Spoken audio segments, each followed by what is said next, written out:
சதுரங்க பிரியர்கள் அனைவருக்கும் வணக்கம். ஸோ நம்ம இன்றைக்கி பார்க்க போகிற வீடியோவில் நம்ம செஸ் 960 கிராண்ட் ஸ்லாம்க்கு முன்னாடி நாக் அவுட் ஸ்டேஜ் வந்து நடந்தது. அந்த நாக் அவுட் ஸ்டேஜில் ப்ரக்குக்கும் குகேஷ்க்கும் ஒரு கேம் நடந்தது. ஸோ இந்த கேம் வந்து பார்த்திங்கன்னா ரேப்பிட் கேமு ஆக்சுவலாக. So 10 minutes plus 10 seconds increment. So இந்த கேம் வந்து பார்க்க போகிறோம். ஸோ இந்த ஆட்டத்தில் நான் ஏற்கனவே மென்ஷன் பண்ண மாதிரி ப்ரக் வந்து ஒயிட் பீஸ் வந்து ஹேண்டில் பண்ணுறாரு அண்ட் குகேஷ் வந்து பிளாக் பீஸ் வந்து ஹேண்டில் பண்ணுறாரு. ஸோ இந்த கேமுக்குள்ளே போகிறதுக்கு முன்னாடி ஒரு ரெக்வஸ்ட் என்ன அப்படின்னா, நம்ம சேனல் நீங்கள் சப்ஸ்கிரைப் பண்ணாமல் வீடியோஸ்லாம் பார்த்துட்ருக்கீங்க அப்படின்னா சப்ஸ்கிரைப் பண்ணிட்டு பெல் பட்டன் ப்ரெஸ் பண்ணி வச்சுக்கோங்க. இப்போ இந்த கேமை பார்க்கலாம் வாங்க. இந்த கேமில் ஸோ இது பேசிக்காக செஸ் 960 அப்படிங்கிறதுனால நம்ம ஓப்பனிங்கை பற்றி ஒரி பண்ண வேண்டியதில்லை. ஸோ அழகாக வந்து நைட் பேரும் கிங் சைடில், அடுத்து பிஷப் பேர் வந்து குயின் சைடில் வந்து பேர் பண்ணி வச்சுருக்கிறாங்க. பட் பேசிக்காக கிங் அண்ட் குயின்ஸ் பொசிஷன் வந்து almost same to the normal game. அதாவது ரூக்கோட பொசிஷனை பார்த்தாலும் அந்த மாதிரி தான் இருக்குது. ஸோ ஓரளவுக்கு நம்ம ஒரு ஓப்பனிங் பேஸ் பண்ணி விளையாடுற மாதிரி தெரியும். ஏன்னா ஒரு இங்கிலீஷ் ஓப்பனிங்கை வந்து ஃபாலோ பண்ணுற மாதிரி தெரியும். ஸோ C4, அதுக்கப்புறம் E5, நைட் F3, த்ரெட்னிங் த பான் இமீடியட்லி. So C6. ஸோ அதுக்கப்புறம் சென்டரை வந்து ஸ்ட்ரைக் பண்ணுறாரு ப்ரக்கு. அதுக்கு E takes D4, அதுக்கப்புறம் night into D4, so D5, அடுத்து C takes D5, அடுத்து குயின் takes D5. ஸோ என்னடா ஏர்லியாக குயினை டெவலப் பண்ணியிருக்காரு. அதுக்கப்புறம் நைட் வந்து E3க்கு டெவலப் ஆகுது. ஸோ இந்த பொசிஷனில் வந்து நைட் E3க்கு வந்து குயின் அட்டாக் பண்ணுது. பட் ஆனால் பானை வந்து பிளாக் பண்ணுது. பட் இப்போதைக்கு நம்ம அதை பற்றி ஒரி பண்ண தேவையில்லை. ஏன்னா பிஷப்கோட டயகனல்ஸ் ஆல்ரெடி வேறு இடத்துல இருக்குது அப்படிங்கிறதுனால. So queen A4, night E7, அதுக்கப்புறம் நைட் DF5 வந்து விளையாடுறாங்க. அதுக்கப்புறம் நைட் வந்து ட்ரேட் ஆகுது. திரும்ப குயின் அட்டாக் பண்ணோடனே குயினை வந்து E5ல வந்து வச்சுக்கிறாரு. பின் அதுக்கப்புறம் F4. இந்த மூவ் வந்து டெம்பரரியாக குயினை வந்து அட்டாக் பண்ணாலும் அவர் வந்து இந்த ஓப்பன் ஃபைலில், இந்த செமி ஓப்பன் ஃபைலில் வந்து ஒரு வீக் பான் வந்து க்ரியேட் பண்ணுறாரு. இது எந்த அளவுக்கு பிரச்சனையாக உருவாகுது அப்படிங்கிறத பார்க்கலாம். So queen F6. அதே போல் குகேஷ்க்கு வந்து பார்த்திங்கன்னா ஓப்பன் லைன்ஸ் வந்து நிறையா இருக்குது அவருக்குமே. ஸோ ஒர்க் பண்ணுறதுக்கு நைட் வெளியில் வரப்போகுது.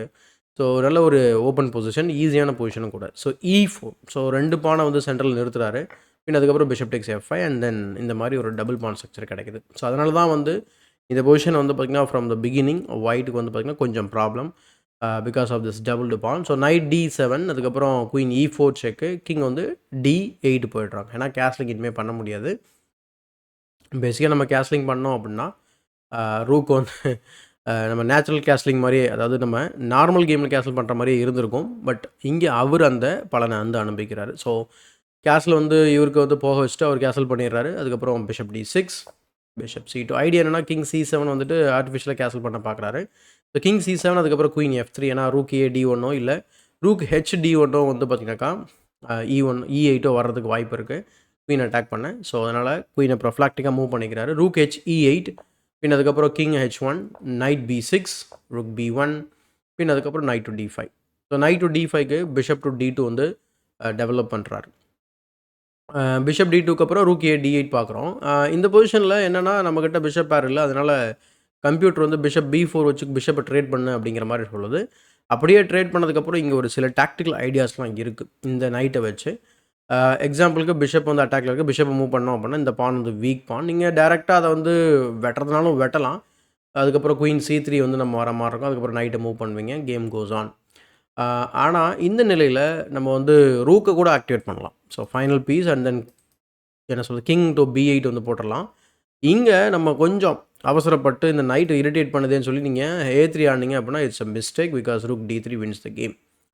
ஸோ அந்த காரணத்தினால இந்த பொசிஷனில் பிஷப் B4 ரொம்ப இன்ட்ரெஸ்டிங்கான மூவ். ரூக் D8, அதுக்கப்புறம் பிஷப் A5 செக்கு. ஸோ கேஸ்லிங் பண்ணுறதுக்கு முன்னாடி ஆர்டிஃபிஷியலாக கொஞ்சம் ஸ்ட்ரக்சரை வந்து ரூயின் பண்ண பார்க்குறாரு. ஸோ ஏன்னா இப்போது B6 விளையாடி ஆகணும். B6 ஆனதுக்கப்புறம் இந்த C பான் வீக் ஆகிறத உங்களால் பார்க்க முடியுது. ஸோ பிஷப் D2 போயிடுச்சு, வந்த வேலை முடிஞ்சதுன்னு சொல்லிட்டு. அடுத்து பிஷப் C5. ஸோ பிஷப் C5க்கு அப்புறம் pawn to B4 and then bishop to E3. So bishop E3 போட்டு அந்த ஸ்ட்ராங்கான பிஷப் வந்து ட்ரேட் பண்ண பார்க்குறாரு. பின் அதுக்கப்புறம் பிஷப் ட்ரேடை அவாய்ட் பண்ணுறாரு. அவாய்ட் பண்ணதுக்கப்புறம் அவர் திரும்பவும் பிஷப் D4லே போடுறாரு. பட் இங்கே இன்னொரு சுவாரஸ்யமான ஒரு விஷயம் என்ன அப்படின்னா, இப்போது இந்த இடத்துல நம்ம வந்து ஃப்ரீ பானை கேப்சர் பண்ண முடியுமா? ஆக்சுவலாக கேப்சர் பண்ண முடியும். கேப்சர் பண்ணதுக்கப்புறம் பிஷப் F2 அவங்க ஆடுவாங்க. அப்போ நீங்கள் வந்து பிஷப் E3 விளையாடணும்னு நினச்சிங்கன்னா தென் பிஷப் G3 செக் இருக்குது. ஸோ அதனால் இந்த பொசிஷனில் வந்து நம்ம பிஷப் வந்து கிங்கை வந்து நம்ம ப்ரொஃப்ளாக்டிக்காக வந்து மூவ் பண்ணிக்கிறது நல்லது. ஏன்னா இந்த பான் மூவ் வந்து ரொம்ப ஸ்ட்ராங்காக இருக்கும். தேவையில்லாத நீங்கள் சில பின்ஸில் மாற்றக்கூடிய ஒரு ஐடியா இந்த இடத்துல இருக்குது. எக்ஸாம்பிள் பிஷப் E3 விளையாண்டிங்க அப்படின்னா bishop G3 check, king B7, pawn to B5. இதுதான் வந்து இந்த லைனில் இருக்கக்கூடிய பிரச்சனை. அந்த காரணத்தினால அது ஒரு இன்ட்ரெஸ்டிங்கான மூவ். பட் இருந்தாலும் அதை அவர் அந்த லைனுக்குள்ளே போகலை. வெட்டியிருந்தாலும் விளையாடிருக்கலாம். நல்ல ஒரு வேரியேஷன் தான் அது. ஸோ பிஷப் E4 இங்கே வந்து இந்த இந்த இந்த நைட்டை வந்து அட்டாக் பண்ணுறாரு. ப்ளஸ் ரூக்கை C1 போட்டு பானை பின் பண்ணவும் வாய்ப்பு இருக்குது. அடுத்து B5 வரவும் வாய்ப்பு இருக்குது. ஸோ நைட் E3 உள்ளே ஜம்ப் பண்ணுறாரு. அடுத்து rook to F2. So rook to F2க்கு இங்கே ஒரு டிஸ்கவரி உங்களால் பார்க்க முடியும். ஸோ இதில் நம்ம ஏதாவது பயன்படுமா அப்படின்னு சொல்லி பார்த்தீங்கன்னா டெஃபினட்டாக இங்கே டிஸ்கவரி நம்மளால் பண்ண முடியும். ஸோ அந்த டிஸ்கவரி என்ன அப்படின்னா நைட் டேக்ஸ் F5. அடுத்து ரூக் C2 விளையாடுவாங்க. அதுக்கப்புறம் rook D6 and then came goes on. Suppose இந்த ரூக் D6க்கு அப்புறம் B5 போட்டாங்கன்னு சொன்னால் தென் அதுக்கப்புறம் நம்ம பானை வந்து C5க்கு ஏற்றிடலாம். ஸோ இந்த மாதிரி. பட் கேமில் வந்து ரூக் டு D6 நம்ம வந்து பார்க்குறோம். அதுக்கப்புறம் ரூக் E2. அடுத்து இந்த பொசிஷன் லைட் இன்ட்டு F5 அடிக்கிறாரு. பட் இங்கே அது வந்து மிஸ்டேக். ஏன்னா G4 ரொம்ப ஒரு ஸ்ட்ராங்கான மூவ். அதனால் மேலே வராரு. இப்போது உங்களுக்கே ஒரு சந்தேகம் வரும். ரொம்ப டிப்பிக்கலான ஒரு இம்பேலன்ஸ் இருக்குது. அந்த டிப்பிக்கல் இம்பேலன்ஸ் என்ன அப்படிங்கிறது உங்களுக்கு தெரியும். அதாவது 2 மைனர் பீஸை எடுத்துகிட்டு நம்ம ரூக்கை கொடுக்குறது. இந்த இடத்துல அது பாசிபிள் கிடையாது. இது பார்க்குறதுக்கு இது வந்து இந்த பொசிஷனில் நம்மளால் வந்து பண்ண முடியும் அப்படிங்கிற மாதிரி தோணும். பட் ஆக்சுவலாக உங்களால் பண்ண முடியாது. அதை நம்ம பார்ப்போம். கேமில் வந்து ரூக் C1 வந்து விளையாடுறாரு. சப்போஸ் க்ரீடியாக இந்த மாதிரி போனோம் அப்படின்னா எண்ட் ஆஃப் த வேரியேஷனில் உங்களுடைய குயின் வந்து செல்ஃப் பின்னிங்கில் மாட்டிக்கும். ஸோ அதனால் குயின் E7ஓ ரூக் E6ஓ குயின் E6 அல்லது ரூக் E6 இது ரெண்டுத்தில் எது வேணாலும் நம்ம வைக்கலாம். Example queen E6 threatening the bishop. There is no way to save the bishop. ஏதோ ஒன்று பண்ணுவீங்க. அதுக்கப்புறம் இந்த மாதிரி ஒரு வேரியேஷன் இருக்கும். அப்போ எண்ட் ஆஃப் த வேரியேஷன் உங்களுக்கு தோணும் இங்கே மாதிரி ஒரு கவுண்டர் பின் இருக்குங்க அப்படின்னு சொல்லிட்டு அதுக்கு F6 ஃபோர்ஸ் பண்ணி வெட்டுங்கன்னு சொல்லி வெட்டினோம் அப்படின்னா தென் இந்த எல்லா பானும் ஹேங்கிங்கில் இருக்குது. ஸோ ஏதாவது ஒன்று தான் நீங்கள் காப்பாற்ற முடியும். மேபி நீங்கள் இந்த பானை காப்பாற்றுங்கன்னு சொன்னால் then rook into F4. So 2 pawn up. So it's easy winning in this level. So அதுக்கப்புறம் ஈஸியாக கன்வெர்ட் பண்ணிவிடுவாங்க. அந்த காரணத்தினால rook to C1, queen E6 threatening the bishop. So bishop மேலே போனதுக்கப்புறம் செக்கு. ஸோ குயின் ட்ரேட் நடக்குது. ஆனாலும் இந்த பொசிஷனில் ஒரு பிரச்சனை தான் இருக்கார். ஏன்னா இந்த ரூக் அன்டிஃபரெண்ட்டாக இருக்குது. ஸோ அதனால் இந்த நைட் வந்து பின்னில் மாட்டிக்கிச்சு. ஸோ ஃபர்தராக ப்ரெஷர் பண்ணுறாரு. Rook to D7. இங்கே கிங் D7 தான் பெஸ்ட் மூவ். ஜஸ்ட்டு இந்த ரூக்கு ஒரு டிஃபென்ஸ் கொடுக்குறது. ரூக் D7 ஆடுறாரு. அதுக்கப்புறம் rook CE1, rook DE7. So அந்த பின்டு பீஸை ஃபர்தராக வந்து அட்டாக் பண்ணதுனால டிஃபெண்ட் பண்ணிக்கிட்டே வராரு ஃபர்தராக.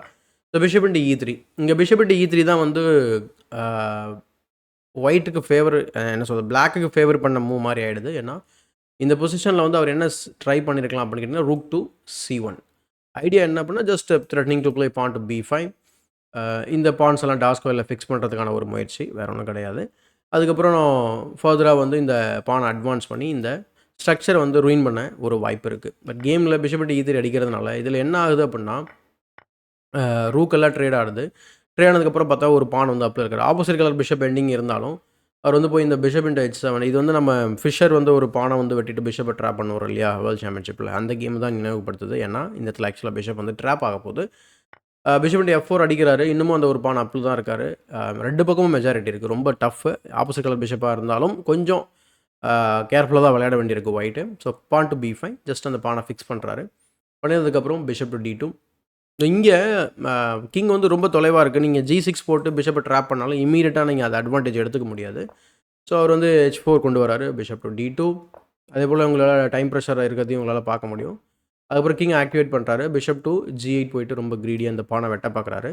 பட் தென் கிங் E7 வந்துடுது. ஸோ டைமுக்கு இப்போ ஆல்மோஸ்ட் வந்து பார்த்திங்கன்னா கிங் வந்து பக்கத்தில் வந்ததுனால பிஷப்பை ட்ராப் பண்ணக்கூடிய ஒரு நிலைமை. So king F3 is the blunder. ஏன் பிளண்டர் அப்படின்னா இங்கே பிஷப் H7 விளையாடிட்டு நீங்கள் இப்போவே தப்பிக்கலாம். பட் அதுக்கு G6 இருந்தாலும் நமக்கு H5 இருக்குது. G இன்ட்டு H5னா கூட நம்ம எஸ்கேப் ஆக வாய்ப்பு இருக்குது. ஆனால் கேமில் அவர் கிங் F3 ஆடினதுனால G6 டைரெக்டாக ஆடவும் பிஷப், ஏன்னா இப்போ நீங்கள் இங்கே விளையாடுறதுக்கு டைம் இருக்காது. ஏன்னா கிங் F8 இமீடியட்லி அட்டாக்கிங் த பிஷப். ஸோ அதனால் நீங்கள் பிஷப்பை தான் மூவ் பண்ணணும். அதனால் கிங் F8, H5, அதுக்கப்புறம் கிங் G7. ஸோ இங்கே வந்து ஆக்சுவலாக வந்து பார்த்திங்கனாக்கா பிரக் வந்து ரிசைன் பண்ணிடுறாரு. குகேஷ் வந்து கேமை வின் பண்ணிடுறாரு. ஸோ ரொம்ப சிம்பிளான ரீசன் தான். நீங்கள் H இன்ட்டு G6 அடித்தாலும் உங்கள் பிஷப் வந்து ட்ராப் தான். H into G6, F into G6, அதுக்கப்புறம் ஏதோ ஒரு மூவ் பண்ணுவீங்க. அல்லது இதையே நீங்கள் கேப்சர் பண்ணால் கூட நம்ம கிங் இன்ட்டு G6 அடிக்கலாம்.